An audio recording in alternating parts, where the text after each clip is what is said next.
সব নবীকে আল্লাহ একটা করে দোয়া দিয়েছেন, নবী দোয়া করলেই কবুল। সব নবীরা ওই দোয়া করে ফেলেছে দুনিয়াতে। বিশ্বনবী বলেন আমি করি নাই, আমি দুনিয়ার বুকে কঠিন বিপদে পড়েও কোনোদিন করি নাই। আমি আমার স্পেশাল দোয়াটা কিয়ামতের দিন আমার গুনাহগার উম্মতকে সুপারিশের জন্য রেখে দিয়েছি।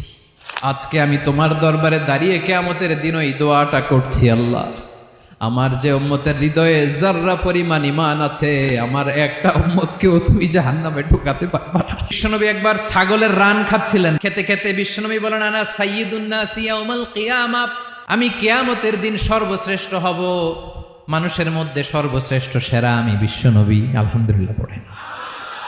বিশ্বনবী বলেন সেদিনটা বড্ড ভয়ঙ্কর, সেদিন কেউ কারো কোনো উপকারে আসবে না, বন্ধু বন্ধুর কাজে আসবে না, স্ত্রী স্বামীর উপকারে আসবে না, স্বামী স্ত্রীর উপকারে আসবে না, পীর সাহেব মুরিদরে বাঁচাতে পারবে না, মুরিদ পীর সাহেবরে বাঁচাতে পারবে না, নেতা কর্মীর পরিচয় দিবে না, কর্মী নেতার পরিচয় দিবে না, ভাই বোনকে চিনবে না, বোন ভাইকে চিনবে না, বাবা তার সন্তানকে চিনবে না, মেয়েকে দেখে মা দৌড়ে দৌড়ে পালাবে।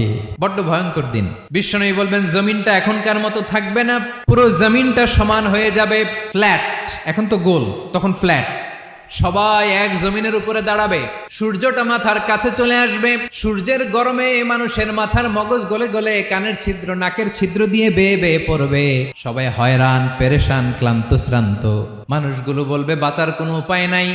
50,000 বছর মানুষ এরকম দৌড়াবে, চিৎকার করবে, কাঁদবে, বাঁচার কোনো উপায় নাই। সবাই বলবে আহ, আল্লাহ যদি বিচারটা শুরু করতো, যা হবার হবে, আগে বিচার শুরু করুক। বিচারই শুরু হয় না, বিচার শুরু হইতেই 50,000 বছর। আল্লাহ, 50,000 বছর, 5,000, 15,000 না, 50,000 বছর এরকম যাবে। মানুষগুলো কাঁদতে কাঁদতে বলবে চলো আমরা আদম আলাইহিস সালামের কাছে যাই, যেন আল্লাহরে যে সুপারিশ করে, আল্লাহ আপনি বিচার শুরু করেন। কিয়ামতের ময়দানে সবাই মিলে সাইয়েদনা আদম আলাইহিস সালামের কাছে যেয়ে বলবে ইয়া আবাল বাশার ইয়া আউয়ালাল আম্বিয়া, ও আদম নবী আপনি দুনিয়ার বুকে প্রথম নবী, আল্লাহ নিজ হাতে আপনারে 60 হাত লম্বা করে বানিয়েছেন, আপনার সম্মানে ফেরেশতাদেরকে সেজদা দিতে বলেছেন, দুনিয়ার প্রথম নবী প্রথম মানুষ আপনি, আপনি আল্লাহরে যে সুপারিশ করেন যেন আল্লাহ বিচার শুরু করে।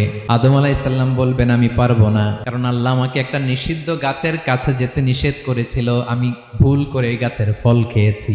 নাফসি নাফসি, আজকে আমার কি হবে আমি জানি না, আমি বড় লজ্জিত। আমারে যদি আল্লাহ জিজ্ঞেস করে কেন খাইছিলাম, আমার কোনো উত্তর নাই, তোমারে বাঁচামো কেমনে আমি? নবীরা থার করে কাঁপবে সেদিন। আদম আলাইহিস সালাম বলবেন আমি পারবো না, মাফ করো আমাকে, আমি পারবো না, ওই যে ভুল করে গন্ধম খেয়ে ফেলেছি, নিষিদ্ধ গাছের ফল খেয়ে ফেলেছে, আমি বড় লজ্জিত অনুতপ্ত, আমি পারবো না। আজকে আল্লাহ এত রাগান্বিত